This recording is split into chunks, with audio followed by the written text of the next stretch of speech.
BNR gold and diamonds తరుగు తక్కువ బంగారం ఎక్కువ. ఇప్పుడు మన వైజాగ్ లో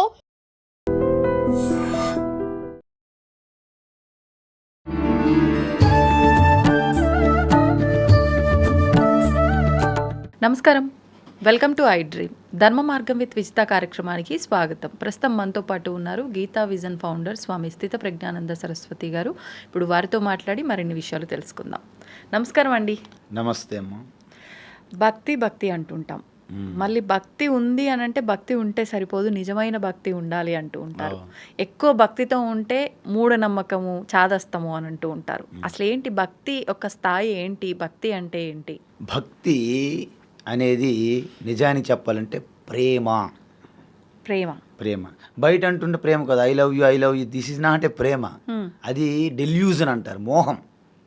నిజమైన ప్రేమ ఏంటంటే ఎటువంటి స్వార్థం లేకుండా, స్వలాభం లేకుండా, కేవలము ఎదుటివారి కోసమే, వారి శాంతి కోసం, వారి ఆనందం కోసం, వారి సుఖం కోసం ఎవరైతే తప్పిస్తారో అది ప్రేమ.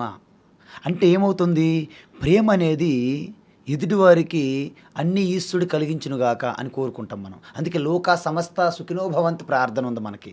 నాకే సుఖం కలుగునుగాక అని ప్రార్థన లేదు. అందువల్ల ఏంటంటే సమస్త లోకమంతా సుఖంగా ఉంటే నాకు సుఖం ఉంటుంది. ఎందుకంటే ఈ గదిలో మనం ఒక మూల దుర్గంధం పెట్టామనుకోండి, ఆ రూమ్ అంతా దుర్గంధమే. సుగంధం పెడితే రూమ్ అంతా సుగంధమే. అందువల్ల సమాజంలో ఎవరు అలాగే బెల్లంకుండా రాయలా కూర్చొని అలా మూల కూర్చొని ఏడుస్తున్నారనుకోండి, ఆ ఏడుపు, ఆ దుఃఖం అనేది అందరికి వ్యాపిస్తుంది. మనం అనుకుంటాం వాళ్ళ దుఃఖంతో ఉన్నారు, వాళ్ళు ఏడుస్తున్నారు, మనకేంటి అని భ్రమలో ఉంటాం మనం. కానీ సమాజంలో ఎవరు దుఃఖిస్తున్నా ఆ దుఃఖం కూడా మనకు వ్యాపిస్తుంది. ఎవరు ఆనందంగా ఉంటే ఆనందం కూడా మనకు వస్తుంది. అందుకే అందరికి సంబంధం లేకపోయినా మీరు ఎక్కడ సంబంధం లేకపోవడం అంటే ఉండదు కదా. మీరు వేరుగా ఎక్కడ ఉంటారు, మీరు భ్రమలో ఉన్నారు వేరుగానే. అంత ఒక్కటే పరమాత్మ. ఇప్పుడు అంత పరమాత్మ ఒడిలో ఉన్నట్టు అంత సముద్రంలో అన్ని అలలు ఉంటాయి. కానీ అలలకు మనం ఏమనుకుంటే మేము వేరు మీరు వేరు, మీరు వేరే కుటుంబం మేము వేరే కుటుంబం అని అనుకుంటే అలలు, కానీ అన్నీ ఉన్నది నీటిలోనే. అలాగున్నా మనం అందరం భ్రమలో అంటున్నాను నేను మొదటి నుంచి. కాబట్టి భక్తి అంటే ఏంటంటే పరమ ప్రేమ స్వరూపం. మీ హృదయంలో ఎటువంటి కపటం లేకుండా, ఎటువంటి తేడా లేకుండా, ప్యూర్ శుద్ధమైనటువంటి ఆ అంకిత భావం, సమర్పణ. అంటే దేశం కోసం కానీ, ధర్మం కోసం కానీ, లోకం కోసం కానీ, దేవుడి కోసం కానీ, ఎవరికైనా సరే 100% అంకిత భావం అంట, సమర్పణ. Pure love.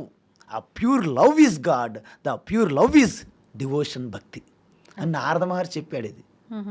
అది నిజమే. అది ఆయన చెక్ చేశాడు. బృందావనం ఒకసారి వెళ్ళేటప్పుడు ఆయన చూశాడంట, ఏ గోపికలు మీకు రండి, మీకు భక్తి పాఠాలు చెప్తానన్నారంట. లేదు మాకు టైం లేదు, మేము పూర్తి మా శ్వాసలో కూడాను ఆ ఆత్మస్వరూపంగా శ్రీకృష్ణుని మేము ధ్యానిస్తున్నాము, మాకు వేరే భక్తి పాటలు వినడానికి కూడా టైం లేదన్నారంట. అమ్మో ఎంత అద్భుతం, వీళ్ళకి నేనెందుకు భక్తి పాఠాలు చెప్పాలి, వీళ్ళే నా గురువుల్లా ఉన్నారు అనుకున్నట్టు ఆయన నారద మహర్షి. అందుకే ఆయన నారద భక్తి సూత్రాల్లో ఒక పాఠం రాశారు. భక్తి అంటే గోపికలు లాంటి భక్తి కలిగి ఉండాలని రాశాడు ఆయన. ఆయన రాసాడు ఒక సూత్రం ఉంది. సో భక్తి నిర్వచనం ఇచ్చారు ఆయన. పరమ ప్రేమ స్వరూపం అనేది భక్తి. అది శంకరాచార్య కూడా నిర్వచనం ఇచ్చారు. స్వస్వరూపానుసంధానం భక్తి ఇది అభిధీయతే. దాన్ని భక్తి అంటారు. అంటే మీ శరీరంతో మీరు అభిమానం పడకూడదు. మీ ఇంద్రియములతో చూపు, వినికిడి, ఇవి మీరు స్వరూపం కాదు. ఈ ఒక్క మనస్సు, బుద్ధి కూడా మీ స్వరూపం కాదు. ఇవన్నీ నేను కాదు నేతి కాదు అని ఎక్కడైతే మీరు అంతర్ముఖంలోకి వెళ్తారో చివరికి మీరు ఇది కాదు అనడానికి కూడా ఉండదు, మిగిలి ఉండదు. మీరు నేను అనే శుద్ధమైన నేను అనే స్ఫురణలో ఉండిపోతారు. అంటే మీ స్వరూపంలో మీరు కలిసి ఉన్నారని, అది ఉత్తమ భక్తి. ఇప్పుడు భక్తికి మూఢనమ్మకానికి తేడా ఏంటి? ఎస్, భక్తికి మూఢనమ్మకానికి తేడా ఏంటంటే ఆ మనస్సు ఆ స్వరూపంలో కలవడానికి ఇష్టపడదు. ఆ స్వరూపం ఎందుకంటే ఏ అయస్కాంత సమక్షంలో ఇనుము కదులుతోంది, ఆ ఇనుము అయస్కాంతాన్ని ఒప్పుకోవట్లేదు. నువ్వు నాకు నేనే స్వయంగా కదులుతున్నాను అని భ్రమలో ఉంది ఇనుము. కాబట్టి అయస్కాంతాన్ని గుర్తించకుండా నేనే అయస్కాంతత్వం కలిగి ఉన్నానని ఇనుము ఎలాగ ప్రకటించుకుంటుందో, ఈ మనస్సు నాకు ఆధారభూతమైనటువంటి స్వరూపం, సెల్ఫ్ అవేర్నెస్, కాన్షియస్నెస్, చైతన్యం, దాన్ని గుర్తించకుండా మనస్సు ఏది క్లెయిమ్ చేసుకున్నా అది నిజమైనటువంటి బిలీఫ్ కాదు, అది మూఢనమ్మకము. మూఢనమ్మకం అంటే ఏంటంటే తర్కం ఉండదు, లాజిక్ ఉండదు, యథార్థం ఉండదు, సత్యం ఉండదు, దేనికి అందదు. వాడంటే ఆ మనసు ఏదనుకుంటే అది నమ్మేయడం, అదే మూఢనమ్మకం. చిన్న ఉదాహరణ చెప్తాను, మూఢనమ్మకాలు ఎంత భయంకరంగా ఉంటాయి అనేది. ఒకరు తన తాతల వారి నుండి జనరేషన్ నుంచి కూడా సత్యనారాయణ వ్రతం చేస్తున్నారు. ఒక దగ్గర చేస్తుంటే ఆ వ్రతం చేసినప్పుడు ఆ ఇంట్లో ఒక పిల్లి ఉంది, అరుస్తూ డిస్టర్బ్ చేస్తుంది అనమాట.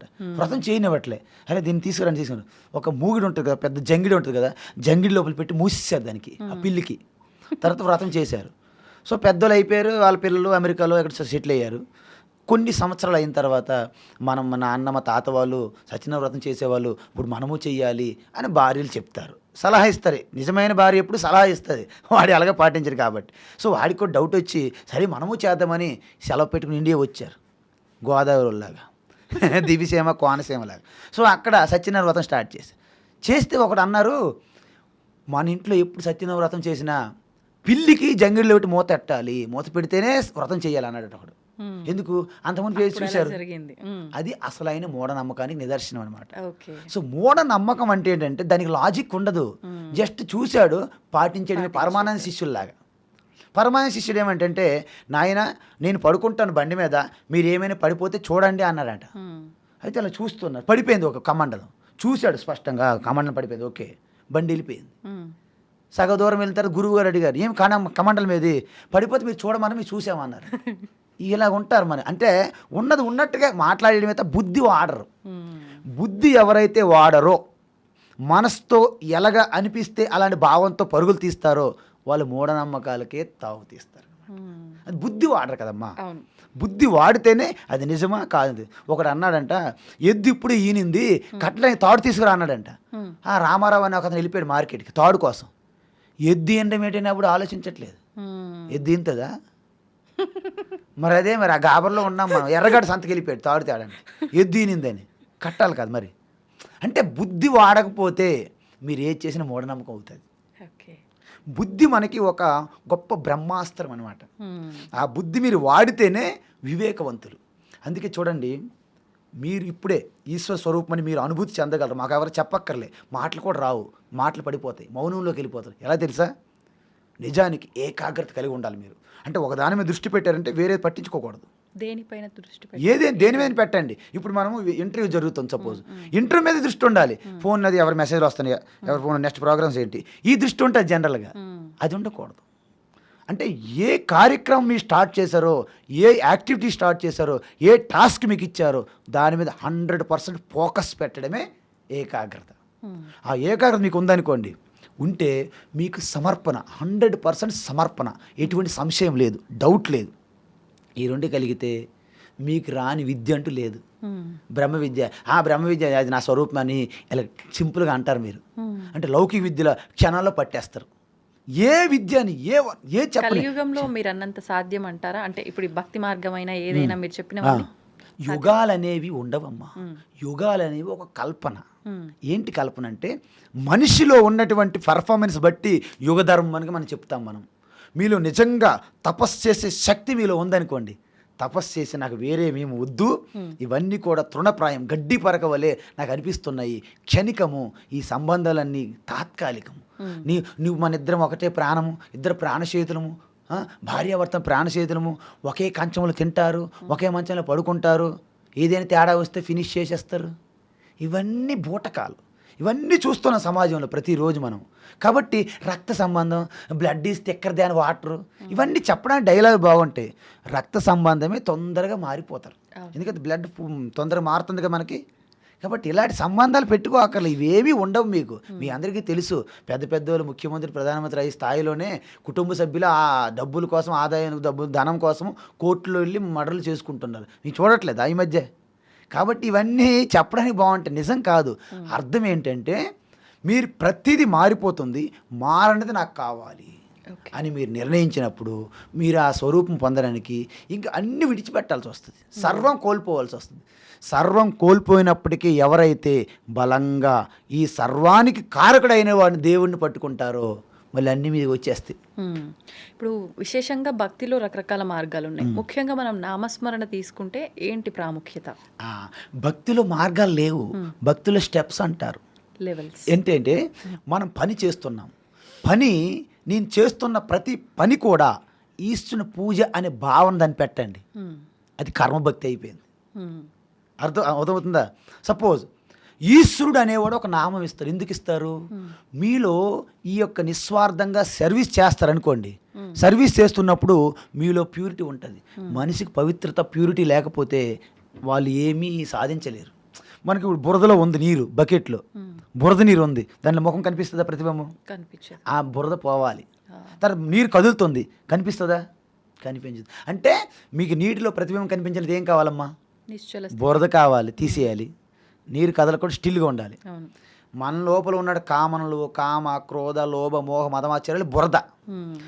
ఆ కోరికలు ఇవి కావాలి, అవి కావాలి, ఇవి సంపాదించాలి, అక్కడికి వెళ్ళాలి, ఇక్కడికి ఇచ్చేయాలి, ఈ కోరికలన్నీ చంచలం. అంటే మనసు కదలకుండా ఉండాలి, లోపల బురద పోవాలి. ఈ రెండు పోవడానికి మీరు రెండు పనులు చేయాలి. మీరు ఉదయం లేచినప్పటి నుండి పడుకున్నంత వరకు మీరు ఏ డ్యూటీ మీకు ఉన్నదో ఆ డ్యూటీ ప్రతి క్షణం కూడా ఇది ఈశ్వరుని పూజగా అని జస్ట్ ఫీల్ అవ్వండి. భావన మీరు ఎవరికి ఇవ్వక్కర్లే, మీరు ఏమీ ఇవ్వక్కర్లేదు ఎవరికి. అంటే నేను ఓనర్ని కాదు, ఇది నాది కాదు, నేను దీనికి రక్షణ, ఇది నా బాధ్యత, ఇది నా కర్తవ్యము, నేను చేస్తున్న ప్రతిదీ పనే. అప్పుడు ఇలా అనుకోవడం కూడా భక్తేనా? ఎస్, 100% తేడా లేకుండా మీ డ్యూటీ చేస్తారు. మీరు స్టూడియోలో చేయండి, మీరు సినిమాలో చేయండి, యాక్టింగ్ చేయండి, వ్యాపారం చేయండి, చదువుకోండి, ఉద్యోగం ఏదైనా సరే మీ డ్యూటీ. అందుకే వర్క్ ఈజ్ వర్షిప్ అని చెప్పారు. ఊరికే అదేమి స్టేట్మెంట్ కాదు, ఎక్కడి నుంచి వచ్చింది అది. అలాగ చేస్తే మీలో ప్యూరిటీ వచ్చేస్తుంది అనమాట. మీలో చెడుతనం ఉండదు, ఎవరికి హింస పెట్టాలని ఉండదు, ఎవరిని ఇబ్బంది పెట్టాలని ఉండదు, ఎవరి నుంచి కొట్టేయాలని ఉండదు. ఇవన్నీ పోతాయి, ఆటోమేటిక్ రాలిపోతాయి మీకు తెలియకుండానే. ఆ ప్యూరిటీ రాలిపోతున్నాయి కర్మలు అనుకోవచ్చా? అంటే భక్తితో కర్మల్ని తొలగించవచ్చా? నో, చెప్తాను వినండి. కర్మలు అనేవి అంటే ఏంటంటే సుఖ దుఃఖములుగా మనకు వస్తాయి పుణ్యపాపాల వలన. ఎప్పుడైతే మీలో ప్యూరిటీ వస్తుందో ఆ యొక్క పాపం యొక్క సంస్కారం అనేది మీకు కడిగేస్తున్నారనమాట. బట్టకున్నటువంటి మరకలు ఎలాగైతే వాషింగ్ పౌడర్ నిర్మలా పోతాయో, ఈ యొక్క ప్యూరిటీ వలన ఈ సర్వీసు అంటే serve, love, give, purify, meditate, realize అంటారనమాట. సర్వ్ విత్ లవ్, ప్రేమతో సేవ చేయాలి. ఏదో అది చేయాలని డబ్బుల కోసం చేయకూడదు, ఏదో శాలరీ ఇస్తానని చేయకూడదు. Serve with love and you just do charity with love. దానం ప్రేమతో చేయాలి. ఏ చిరాకు పెట్టేస్తారు, ఎప్పుడు ప్రతి నెల వచ్చేస్తావు తీసుకోపా అనేవి కూడా దానం. ప్రేమతో దానం చెయ్యాలి. Serve, love, give, purify. అప్పుడు ఆ విధంగా దానం చేస్తే మీకు పూర్తిగా గంగా స్నానం చేస్తే ఎలాగైతే మనకి మురికి పోయి మనకి పుణ్యం కలుగుతుంది అంటారో, ఆ విధంగా దానం వలన మీ యొక్క మనస్సుకి స్వచ్ఛత వస్తుంది, శుద్ధమవుతుంది. అప్పుడు మీరు ఎంత పని చేసినా బహిర్ముఖం అవుతుంది. ఈశ్వరుని మీరు పొందాలంటే అంతర్ముఖంలోకి వెళ్ళాలి. అంతర్ముఖ సమారాధ్య బహిర్ముఖ సుదుర్లభ అని చెప్పారు లలిత సహస్రనామంలో. అందువలన మీకు ఒక ఏకాగ్రత కావాలి, అందువలన ఒక నామం ఇస్తారు. ఈశ్వరుడి పేరు, ఏదో ఒక పేరు మీకు ఇష్టమైన ఏదో ఒక రూపం అడగండి, దాని ప్రకారం మంత్రం ఇస్తారు. సో దాన్ని చేస్తూ చేస్తూ చేస్తూ మీ మనస్సు అన్ని వైపులు వెళ్లకుండా ఒక దగ్గర నిలబెట్టేట్లు ఏకాగ్రత సిద్ధిస్తుంటుంది. అది ఒక్కరోజు జరిగిపోయేది కాదు, నిరంతరం అభ్యాసం. సో అంతకన్నా శుద్ధి అయ్యింది, మీ ప్యూరిఫై అయ్యారు, ఏకాగ్రత వచ్చింది. అప్పుడు మీరేం చేయాలంటే ధ్యానం చేయాలి. ఏదో ఒక రూపము లేకపోతే దేని మీద పట్టుకుని దాని మీద ధ్యానం చేయాలి. అప్పుడు మీ మనస్సు మీ స్వరూపాన్ని తెలుసుకోవడానికి ఎలిజిబిలిటీ తెచ్చుకున్నది అని అర్థం. మన అందరికీ డబ్బులు ఉన్నాయని చెప్పేసి, మన కాలేజీలు తెలిసిందని చెప్పేసి అందరం పీజీలు జాయిన్ అయిపోలేం, డిగ్రీలు పాస్ అవ్వాలి కదా. సో ఇది కూడా నా ఆత్మజ్ఞానం అనుభూతి చెందితే ప్రపంచంలో ఏది కూడా నీ గడ్డికారల అలాంటి అనుభూతి కలిగే ఆ గొప్ప మోక్షం అనేది దానికి మూల్యం ఉంటుంది కదా, ఊరికే రాదు కదా. కాబట్టి అన్నిటి మీద మీకు రుచి లేకపోవడము దాన్ని వైరాగ్యం అంటారు. ఇప్పుడు మీరు అన్న డిగ్రీ అయిపోయి పీజీ లెవెల్స్ వరకు మీరు వెళ్తున్నారు, కానీ ఒకటి అయిపోయినాక ఒకటి ఏ లెవెల్కి వెళ్ళినా కూడా ఆటోమేటిక్గా మానవులు అన్నాక కష్టాలు సహజం. ఏదైనా కష్టము ఇబ్బంది వచ్చింది అని అంటే ఆ భక్తిని నిలబెట్టుకోలేకపోతున్నాం, ఆ లెవెల్ నుంచి మళ్ళీ కిందకి పడిపోతున్నామేమో అనిపిస్తుంది. ఎగ్జాక్ట్లీ, ఎలా నిలబెట్టుకోవచ్చు? మీరు చెప్పింది ఏంటంటే ఈ నమ్మకాలతో కలిగిన భక్తి మీరు ఉన్నారు కాబట్టి ఆ భక్తి యొక్క తత్వము దాని యొక్క జ్ఞానం మీరు తెలుసుకోవడం లేదు కాబట్టి మీరు పడిపోతారు. కానీ కొంతమందికి ఏం తెలుసా, ఎప్పుడైతే మీకు కష్టాలు కలుగుతున్నాయో, ఓహో నేను ఇప్పుడు నిజంగా ఈశ్వరుడు పరీక్షలో పడ్డాను అంటే నా దృష్టి నా మీద పడింది, ఆయన నన్ను పరీక్షిస్తున్నాడు అని కొంతమందికి జ్ఞానులు మరంత గట్టి పట్టుకుంటారు. అందుకే కుంతీదేవికి ఒకసారి లాస్ట్లో శ్రీకృష్ణుడు అడిగారంట, అమ్మ నీ జీవితంలో కష్టాలు అనుభవించావు, ఇప్పటికైనా ఏదైనా వరం కోరుకో, నీకు ఇవ్వాలనుకుంటున్నానంట. కృష్ణ నాకు జీవితం ఇంకా జీవితం ఉన్నన్నాళ్ళు కష్టాలే నాకు ఇవ్వు, కష్టం కలిగినప్పుడే ఈశ్వరుని స్మరిస్తాను, నాకు అన్ని అనుకున్నట్టు జరుగుతుంది, ఈశ్వరుడు ఎవడు ఆయన నేను నా వాళ్ళని వస్తుంది, నేను సంపాదించుకున్నానే మనకు భ్రమ కలుగుతుంటుంది. కాబట్టి ఈ యొక్క భక్తి అనేది ఎక్కడో దేవుడు వైకుంఠంలో ఉన్నాడు, కైలాసంలో ఉన్నాడు అనుకుంటే మిగతా మతాలు హిందూ మతం తేడా ఏంటి నాకు అర్థం కావడం లేదు. హిందూ మతం గొప్పది అంటారు కదా, ఎందుకు గొప్పదండి హిందూ మతం? ఓహో హిందూ మతం నువ్వు అన్నావు కాడ గొప్పదా? కాదు. హిందూ మతము, క్రిస్టియన్ మతం, ముస్లిం మతం, జొరాస్ట్రియన్ మతం, బౌద్ధ మతం, సిక్కు మతం, ఎన్ని మతాలు ప్రపంచంలో ఉన్నాయో ఏ మతము గొప్పది కాదు. ఎందుకంటే మతాలు గొప్పవి అవ్వు, దాని యొక్క తత్వము, సత్యము, జ్ఞానం గొప్పది అవుతుంది. అభిప్రాయాలకే మతం అని పేరమ్మా, అభిప్రాయాలకే మతం అని పేరు. మీ అభిప్రాయం వేరు, నా అభిప్రాయం వేరు, మనసు మారుతుంటుందిగా, మతం మారుతుంటుంది. మన మతం మారిపోలేదా? అనేక సంవత్సరాల క్రితం ఉన్నట్టే ఉన్నారు ఇప్పుడు మనుషులు. అంటే మతం మారింది కానీ మనం గుర్తించట్లే, అదే మతం అని భ్రమలో జీవించేస్తున్నాం. కాబట్టి మతం అనేది ఒకటి గొప్పది, ఒకటి తక్కువ ఉండదమ్మా. కానీ ధర్మం ఎప్పుడు గొప్పది. అందుకే ధర్మో రక్షతి రక్షిత, మతం రక్షిత మతం అని ఎక్కడ అన్నారు ఎవడైనా? అనరు. ఎందుకంటే ధర్మం అనేది శాశ్వతం, సనాతనం, పురాతనము. అందుకే సనాతన ధర్మం అనాలి. సనాతన ధర్మం. మనం ఎందుకు మతం ఇక్కడ పడ్డాము?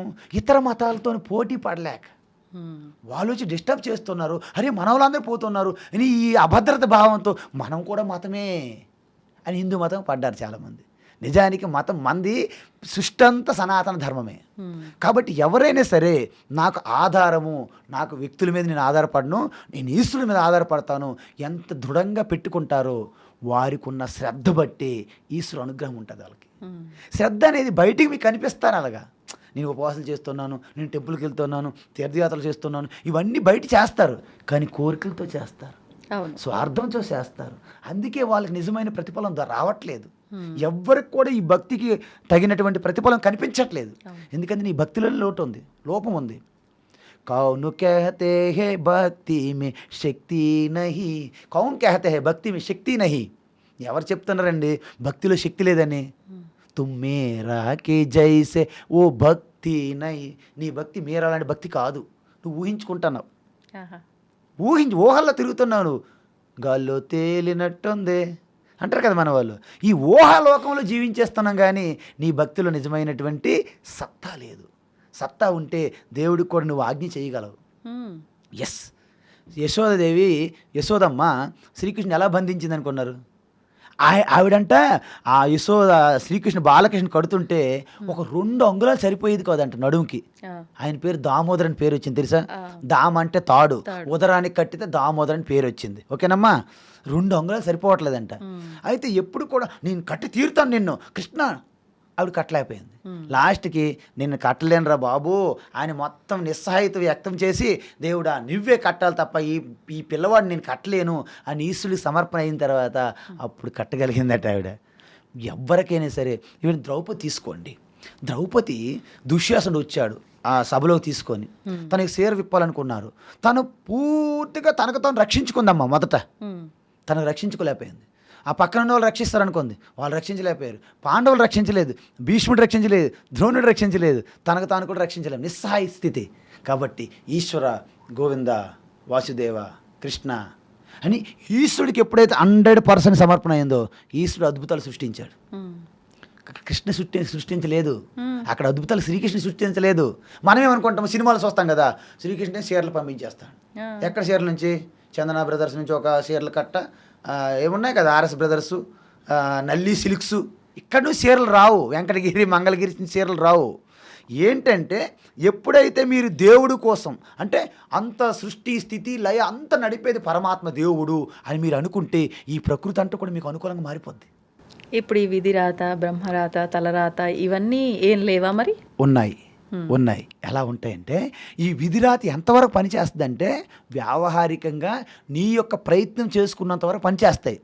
ఎప్పుడైతే నీ ప్రయత్నం దాటించి అంటే కాలములో ఉన్నంత వరకు కాలం శక్తివంతమైంది. ఓకే. కాలానికి స్వామి అయిన ఈశ్వరుని పట్టుకుని అనుకోండి, కాలం కూడా మీకు ఏం చేయలేదు. అంటే మనం ఉన్న స్థితిని అప్పుడు బట్టే ప్రతిదీ. ఎగ్జాక్ట్లీ అప్పుడు మీకు బ్రహ్మరాతలు, విధిరాతలు, ప్రారంధాలు కూడా మీరు అధిగమించే సమయం ఒకటి చెప్తాను నేను. ఒక వ్యక్తి ఉన్నాడు, ఆయనేమో ఒక జ్యోతిషుడి దగ్గరికి వెళ్ళాడు.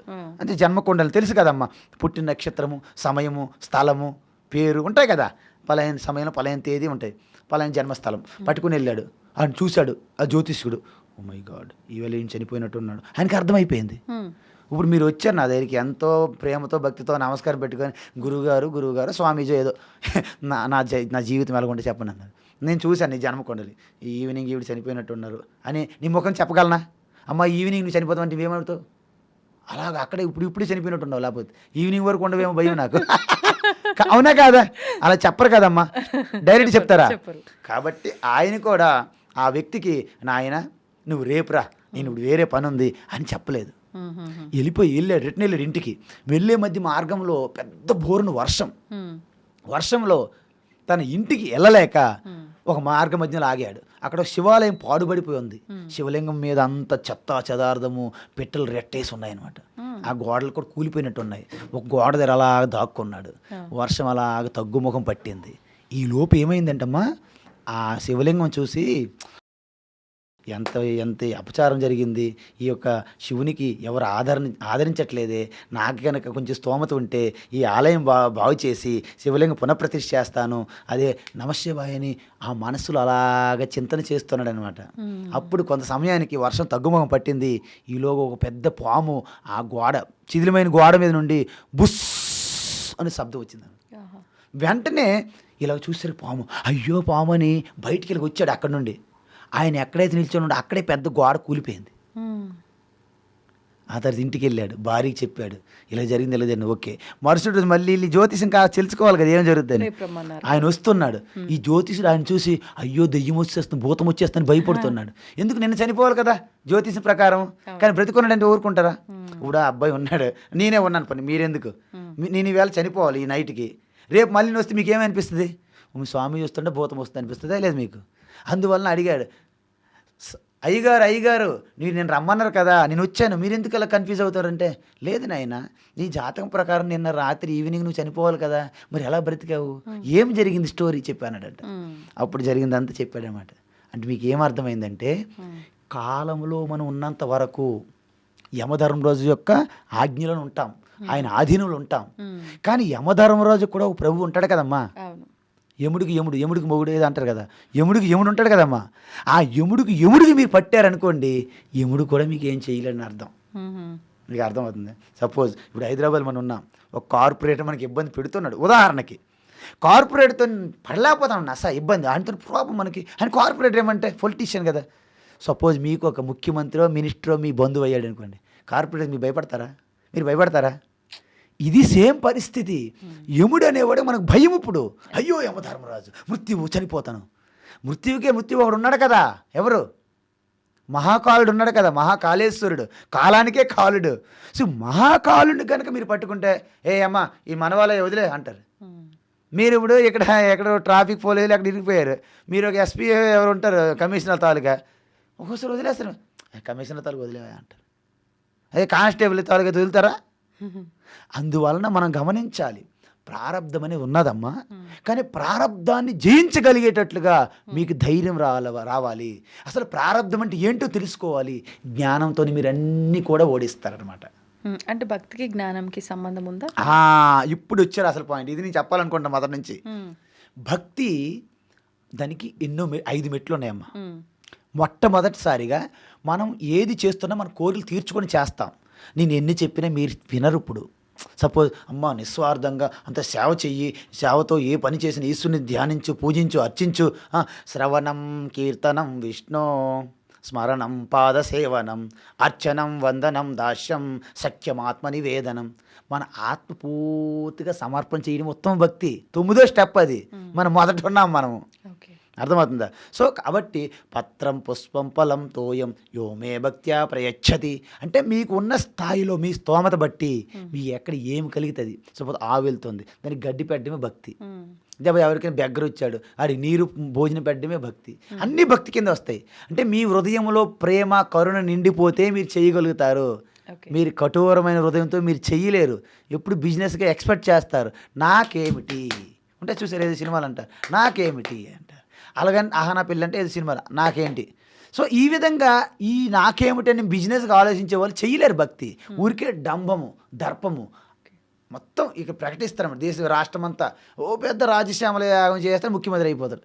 ముఖ్యమంత్రి కోసం చేశాడు, భక్తి కాదు, గుర్తుపెట్టుకోండి. కాబట్టి ఈ భక్తి ఆరంభం ఏంటంటే మనం ఏది సంపాదించుకున్నా ఈశ్వరుడికి ఒక మొక్కి మనం వాడుకుంటాం, అది ఆరంభ భక్తి. తర్వాత రెండో స్టెప్ ఏంటంటే మనం చేసేటప్పుడే ఈశ్వరుడి సహాయం తీసుకుని కృష్ణ వాసుదేవ లేకపోతే శివ అమ్మ తల్లి శ్రీమాత్రి నమః జై భవాని ఏదో ఒక పేరు తీసుకోండి. తీసుకొని మీరు చేస్తున్నప్పుడే ఆ ఈశ్వరుని సహాయం తీసుకొని చేయడము, వచ్చిన రిజల్ట్ నీ వల్లనే వచ్చింది ప్రభు అని ప్రసాదం తీసుకుంటే ఇది రెండో స్టెప్ భక్తి. భక్తి స్టెప్పులు చెప్తున్నాను మీకు. రెండో స్టెప్ తరువాత నాకు ఈశ్వరుడు చేసినప్పుడు ఇచ్చినప్పుడే కాకుండా అంత కూడా ఒక స్వామి ఒక శక్తి నడిపిస్తుంది కదా, ఆ ఈశ్వరుడు ఎవరో కాదు అదే ఈశ్వరుడు శివ అనుకున్నారనుకోండి. సో శివ మీద ఓం నమ శివాయ ఓం నమ శివాయ నామ శివాయ పంచభూతాలు కూడా ఆయనే ఉన్నాడుగా. చిదంబరంలో ఆకాశలింగము, మనకి శ్రీకాళహస్తిలో వాయులింగము, అరుణాచలంలో జ్యోతి అగ్నిలింగము, తర్వాత జంబుకేశ్వరంలో జంబుకంత జలలింగము, తర్వాత అదేవిధంగా కంచిలో ఉన్నది మట్టితో పృథ్వీలింగము. సో పంచభూతాలు నమశివాయ అని చూసుకొని ఒకే త్రిశూలం పట్టుకొని గంగాధరుడుగా చంద్రశేఖరుడుగా నాగభూషణుడుగా ఈ యొక్క వ్యాఘ్రాంబరధారి ఇలాంటి రూపం చూసి శివ అనేవాడు దేవుడైతే ఒక రూపానికి ఎలా పరిమితం అవుతాడండి. ఇప్పుడు మన అంకులు మన చిన్నాన్న పెదనాన్న హైదరాబాద్ ఉంటేనే మద్రాసులో ఉండట్లేదు, మద్రాసులో ఉంటే ఢిల్లీలో ఉండట్లేదు, ఆయన కూడా ఒక గుడిలో ఉంటే ఎలాగండి.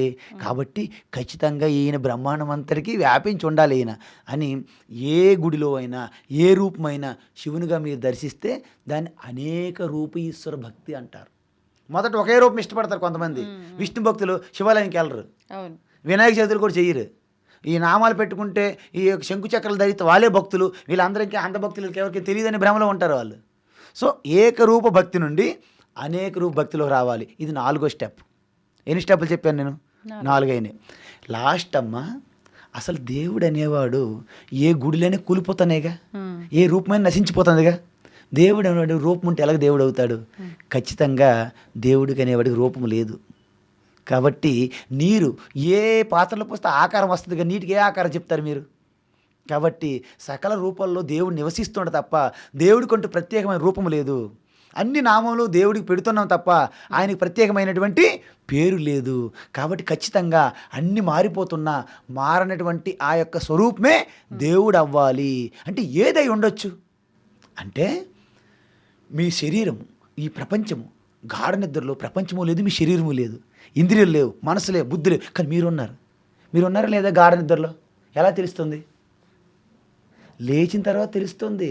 నేనే మంచిగా పడుకోపోయాను అంటారా, పక్కలు పడుకుపోయారు అంటారా? మీరు అంటారా లేదా?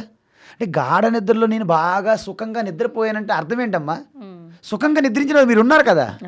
అంటే ఏ స్థితిలో నేను లేను అని స్థితి లేదు కాబట్టి, ఏ కాలంలో కూడా నేను ఉండను అనే స్థితి లేదు కాబట్టి అందరిలోనూ సమానంగా, అందరిలోనూ ఉంటుంది, సమానంగా ఉంటుంది, మారకుండా ఉంటుంది. 24 గంటలు నా ఎరుకగా నేను అనే భావన ఎప్పుడు పోదు. ప్రతి జంతువుకు కూడా మాట్లాడకపోయినప్పటికీ ఆ నేను రూపంగా ఉండే ఆ స్వరూపానికే జీఓడి అంటారు. ఏంటది? గాడ్. నిజమైన గాడ్ అది. ఆ గాడ్ని అర్థం చేసుకోవడం అనేది పిహెచ్డీలో పిహెచ్డీది, పీజీలో పిహెచ్డీది. మనము మన తొలి మెట్టు దగ్గర కొబ్బరికాయ కొట్టినప్పుడు ఎల్కేజీ నుండి నా స్వరూపంలో ఈశ్వరుని దర్శించడం, అంతర్యామిగా దర్శించడం అనేది పిహెచ్డీ అమ్మ. అందుకే అన్నమాచార్యుల కీర్తనలు రాసి పాడి అలసిపోయి అక్కడ కూలిపోయి అంతర్యామి అలసితవా ఏంటి పాడారు చూసారా. అందువలన ఇది ఉత్తమ భక్తి అమ్మ. ఈ అంతర్యామిగా ఈశ్వరుని గుర్తించడమే జ్ఞానము, అదే నిజమైన భక్తి. అప్పుడు భక్తిని జ్ఞానం కలిసిపోయినా లేదా? అందుకే భగవద్గీతలో 4 రకాల భక్తుల గురించి చెప్పారు. చతుర్విధ భజంతే మా జనా సుకృతినోర్జున ఆర్తో జిజ్ఞాసరార్థార్థి జ్ఞానీ చ భరతర్షభ. 4 రకాల భక్తులు ఉంటారు అర్జున. ఎవరంటే ఆర్త, ఎవరైతే ఇక తనకు తాను రక్షించుకోలేరు, నిస్సహాయులైపోయి ఎవరు సహాయం లేదో, దేవుడా నువ్వే నాకు దిక్కు అంటాడట. దేవుడు అప్పుడు గుర్తొచ్చాడు, ఇంతవరకు ఏం దేవుడు లేదు. ఆర్త భక్తులు అంటారన్నమాట వాళ్ళని, ఆర్తనాదంతో భక్తులు. సపోజ్ గజేంద్రుడు ఒక స్టోరీ ఉంటుంది. ఆడు రక్షించడం ప్రయత్నించి ముసలితోని బయట పడలేక కృష్ణ వాసుదేవ నారాయణ ఏదో అన్నాడు అనమాట. ఆయన రక్షించబడతాడు అలాగా. తర్వాత అర్థార్థి, ఏదైనా ధనం ఆశించి పదవులు ఆశించి భక్తులు వస్తుంటారు అప్పుడప్పుడు. ఎందుకంటే తిరుపతికి వెళ్తే ఆలే ఎక్కువ దొరుకుతారు మీకు, ఈ అధికారాలు ఈ పదవులు ఇవే కావాలి వాళ్ళకి. సో అలాంటి భక్తులు ఉంటారు. ఇంకొకరు ఏంటంటే తెలుసుకోవాలనే ఒక కుతూహలం, జిజ్ఞాస. దేవుడు అంటే ఎవరు, ఆయన గురించి తెలుసుకోవాలి, సత్యం ఏంటి, తత్వం ఏంటి, ఇవన్నీ తెలుసుకోవాలి. జిజ్ఞాస భక్తులు, వాళ్ళకి ఎప్పుడు క్యూరియాసిటీ అనమాట. I want to know something, what is this, what is that, I want to know that, this type of curiosity జిజ్ఞాస భక్తులు అంటారు అనమాట. జ్ఞాని లాస్ట్ భక్త ఏంటంటే, జ్ఞాని అనేవాడికి టెంపుల్ అక్కర్లే, రూపాలు అక్కర్లే, అవుట్ సైడ్ యావత్ సర్వం కూడా నా స్వరూపంలోనే పరమాత్మ ఇక్కడ ఉన్నాడు, సాక్షాత్ నా హృదయం నా గుండె చప్పుడు వెనుకున్నాడు, లబ్ డబ్ సౌండ్ వెనుకున్నాడు. లబ్ అంటే నేను లభ్యమై ఉన్నాను చెప్తున్నది పరమాత్మ, కానీ అది మనకి వినిపించట్లే. డబ్బు వినిపిస్తుంది కదా రెండో శబ్దం. లబ్ తర్వాత ఏమొస్తుంది, డబ్బు వెనక పరిగెత్తిస్తున్నాం, లబ్ వదిలేస్తున్నాం. అందువలన ఆ వెనక ఆ తత్వాన్ని ఈశ్వరుడుగా దర్శించేవాడే జ్ఞాని. ఒక భక్తుడు జ్ఞానిగా మారతాడా, ఒక జ్ఞాని భక్తుడిగా మారతాడా? జ్ఞాని నిజమైన భక్తుడు జ్ఞాని ఒక్కటే, 2 సమానం. నీరన్నా జలమన్నా తోయమన్నా వాటర్ అన్నా ఎలాగైతే ఒకటో, పాని వాటరు నీరు జలము తోయం, ఎన్ని రకాలు ఇవి? 4-5 రకాలు.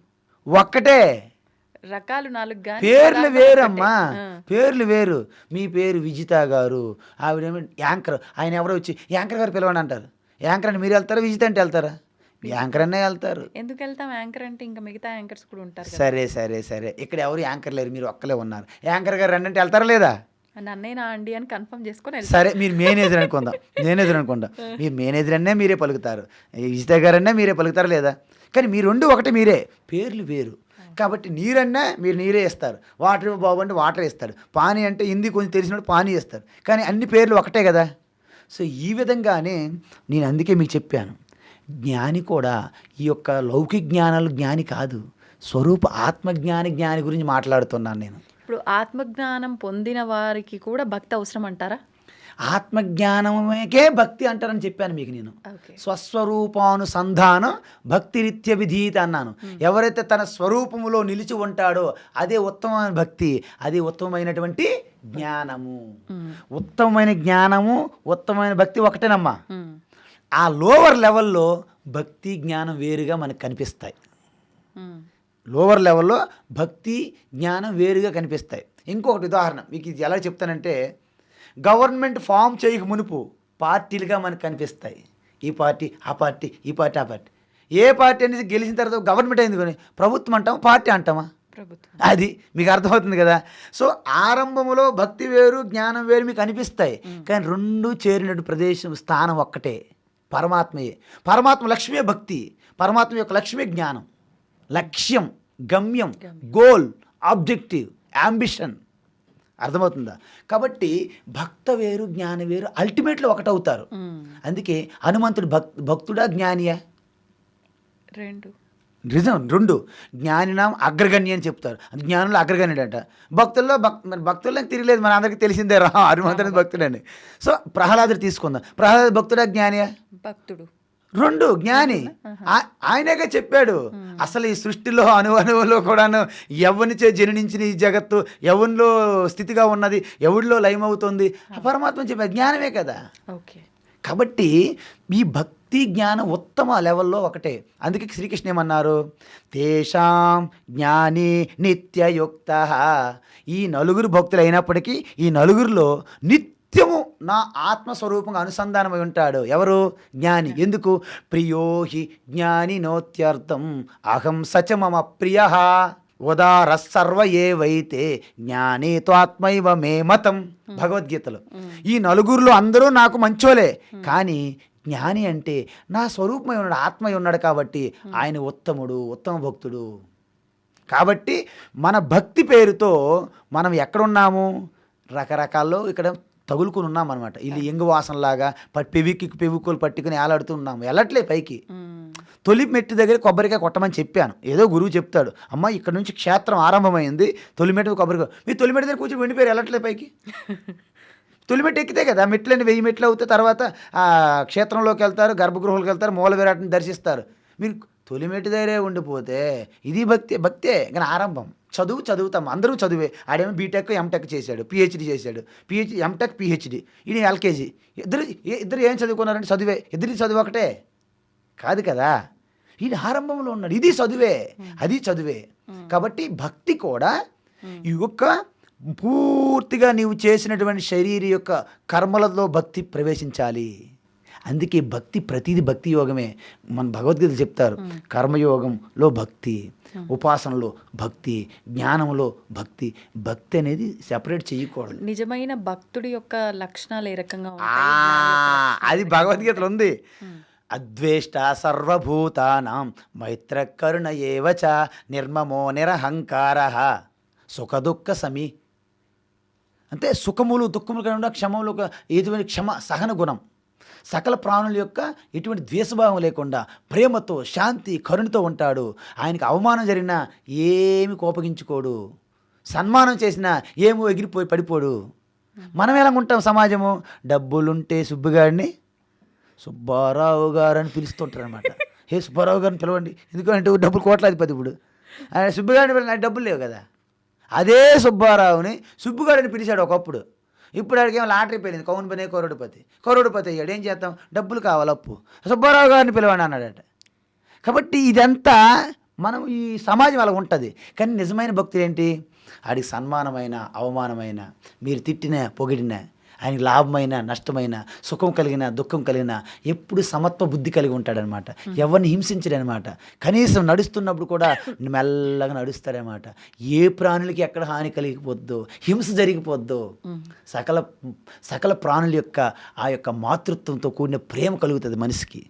అందరిలో కూడా శాంతి, ఆనందము, సుఖము, భద్రత కల్పించాలనే ఆ తపనతో ఉండేవాడు నిజమైన భక్తుల లక్షణాలు చెప్పారు గీతలో, భగవద్గీతలు చెప్పారు ఇవన్నీ. ఇప్పుడు కొంతమంది పుస్తక పఠనం ద్వారా జ్ఞానం తెచ్చుకుంటారు, కొంతమంది అనుభవం ద్వారా జ్ఞానం తెచ్చుకుంటూ ఉంటారు. ఈ రెండిటి అంటే ఈ రెండు వాటికి సంబంధించిన వ్యక్తుల మధ్య డిఫరెన్స్ ఏంటి, ఎవరు బెటర్ అంటారు? అనుభవాల ద్వారా వచ్చిన జ్ఞానాలు 2 రకాలు ఉన్నాయి.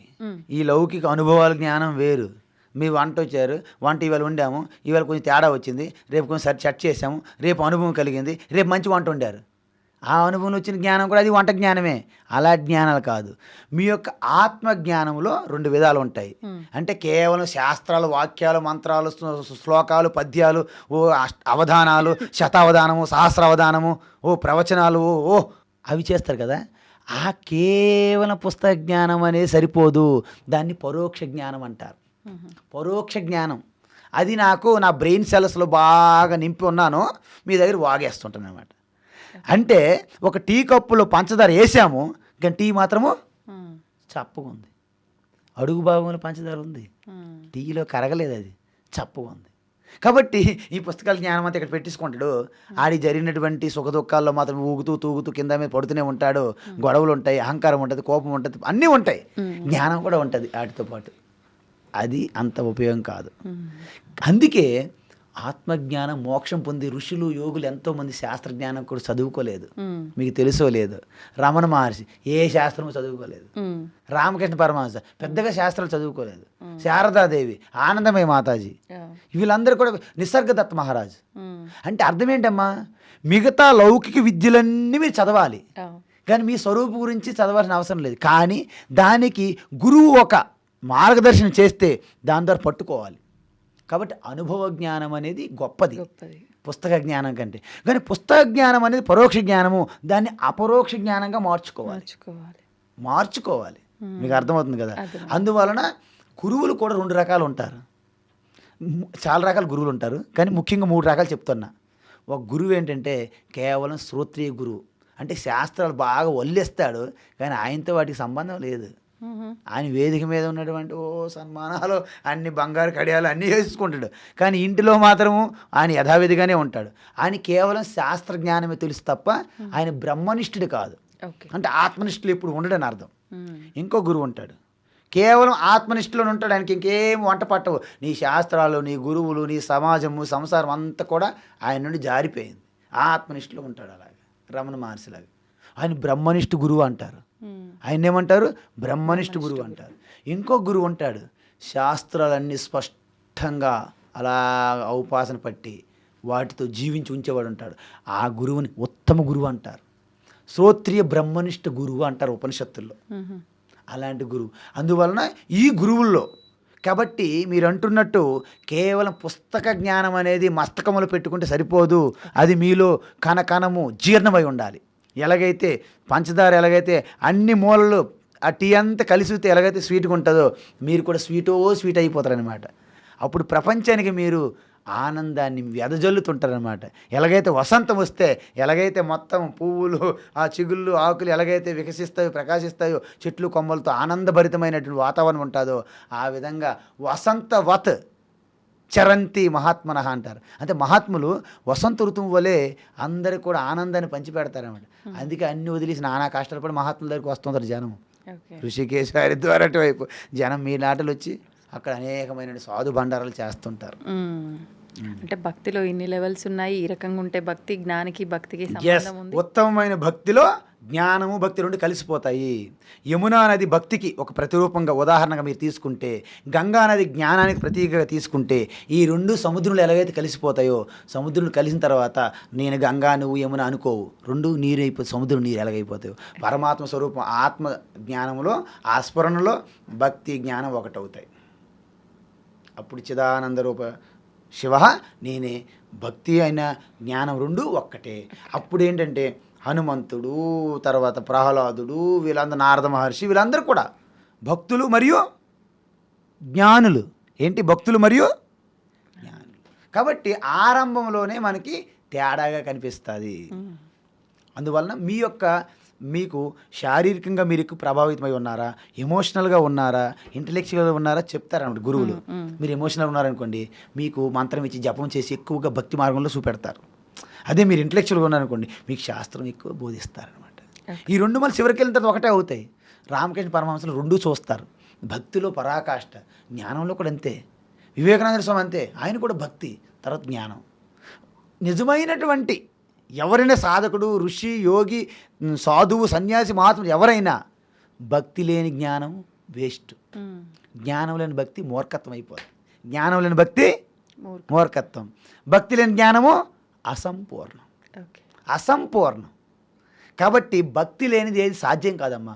భక్తి లేకపోతే నువ్వు సేవ చేయలేవు, భక్తి లేకపోతే నువ్వు కర్మయోగం చేయలేవు, భక్తి లేకపోతే ఉపాసన చేయలేవు, భక్తి లేకపోతే జపం చేయలేవు, భక్తి లేకపోతే అసలు జ్ఞానం తెలుసుకోలేవు, భక్తి లేకపోతే గురువుకి అసలు శ్రద్ధగా అసలు స్వీకరించలేవు.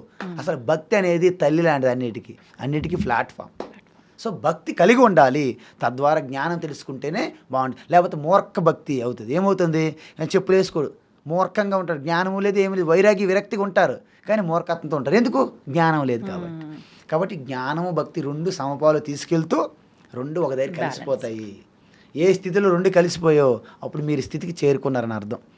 అదే పరమపదం, అదే పరమస్థితి, అది మీ స్వరూపం, అదే దేవుడు, అదే సర్వం. అప్పుడు ప్రతి రూపంలో కూడా ఈశ్వరుని దర్శిస్తారు మీరు. మీ దృష్టి మారిపోయింది. మీరు మారలే, సమాజం అలాగే ఉంది. మీ దృష్టి మారిపోయింది ఇంతకుముందు ఇప్పటికి. ఇంతకుముందు అసలు నిజం చెప్పాలంటే ఈ యొక్క మైక్ కూడా ఈశ్వరుడే. మీరు నమ్ముతారా? నమ్మరు. ఆ మైక్ కాదంత తోసిపడేస్తారు. మైకులో ఈశ్వరుడు ప్రకటన కావట్లేదు, దీంట్లో చైతన్యంగా ప్రకటన అవుతుంది, అంతే తేడా. ఇప్పుడు గోడ ముందు నిల్చోన్నాను అనుకోండి, నా ఫేస్ కనిపించదు. అద్దం పెడితే నేను అంతకుముందు ఇప్పటికేమైనా మారిపోయానా? అంటే గోడకి అద్దంగా తేడా. అంటే మనది ఇక్కడ అద్దం లాంటి మనస్సు, ఇది గోడలాగా. ఇక్కడ కనిపించలేదు, ఇక్కడ కనిపిస్తుంది. అర్థమవుతుందా? అది మనం అనుకున్నట్టు శివుడు వేరే, శివుడు గొప్ప, విష్ణు గొప్ప అంటే ఏం చెప్తారు మీరు? ఇద్దరు ఒకటే అని చెప్పి. అబ్బా, మీకున్న జ్ఞానం వాళ్ళకి లేదా? గురువులకి ఆ మిడిమిడి జ్ఞానము, ఆ యొక్క అరాకొర జ్ఞానము, ఈ యొక్క దండములు పట్టుకొని ఉల్లాల బొట్లు పెట్టుకొని పెద్ద పెద్ద రియల్ ఎస్టేట్ వ్యాపారాలు చేసుకొని పీఠాలు మఠాలు పెట్టుకొని తిరుగుతున్న గురువులకి మీ అంత జ్ఞానం లేదు. అది విచిత్రం నాకు. ఇప్పుడు మీరు ఏ దేవుడికి వెళ్ళినా ఏ గుడికి వెళ్ళినా మీకు ఇబ్బంది లేదు కదా, మీకు ఇబ్బంది లేదు కదా. మరి ఇదే అసలైన వేదం చెప్పింది జ్ఞానం. మరి ఇది కాదంటున్నారు కదా. ఇప్పుడు వాళ్ళు ఒక రూపం పట్టుకొని ఇదే నిజమైన దేవుడు, ఒక నామం పట్టుకొని ఇదే నిజమైన మంత్రము అంటే మీకేమనిపిస్తుంది? సనాతన ధర్మానికి వాళ్ళు విఘాతం కలిగిస్తున్నారు. సరే మీరు చెప్పలేదు, నేను చెప్తున్నాను అంతే తేడా. మీకు తెలిసినే చెప్పలేదు, మనకెందుకులే బాబు వాళ్ళు పెద్దోళ్ళని. పెద్దోళ్ళు చిన్నోళ్ళు ఉండరు, అందరూ ఆత్మస్వరూపులే. మీలో ఆత్మ ఉంది, నాలో ఆత్మ సమానం. కానీ మీ బుద్ధి వేరు, నా బుద్ధి వేరు. మీ మనస్సు వేరు, నా మనస్సు వేరు. మీ శరీరం వేరు, నా శరీరం వేరు. మీరు వేసుకున్న బట్టలు వేరు, నా బట్టలు వేరు. ఈ పైవే వేరు వేరు, లోపలంతా ఒక్కటే. ఇది సత్యం, ఇది జ్ఞానం, అనంతం. ఇదే తత్వం, ఇదే జ్ఞానం, ఇదే భక్తి, ఇదే జ్ఞాని. సంతోషం. ఇదే నిజమైన సనాతన ధర్మం. ధన్యవాదాలండి, చాలా చక్కగా హరి ఓం. వివరించారు. నమస్తే. హరి ఓం. సర్వం శ్రీకృష్ణార్పణమస్తు. And for more videos, Please subscribe to iDream channel. Subscribe to iDream Media. Please subscribe to iDream. Please subscribe to iDream. Please subscribe iDream. And please subscribe to iDream. For more videos, subscribe to iDream. please like, share, and subscribe to the channel. Congratulations, iDream. Subscribe to iDream. Subscribe to iDream. So, subscribe to iDream Media. iDream team అందరికి huge congratulations. Please subscribe iDream Media. Please subscribe to iDream. Subscribe iDream. Please subscribe to iDream. iDream అంటే నా కళల ఛానల్ను subscribe చేసుకున్న నోరు తిరుగుతలేదు, మీరైతే గంట గుర్తు కొట్టండి. For more such videos, please subscribe to iDream. Subscribe to iDream. Please subscribe to iDream. Please subscribe iDream Media. Please do subscribe to iDream. Please subscribe to iDream Media. For best entertainment and information, please subscribe iDream. And don't forget to subscribe to iDream.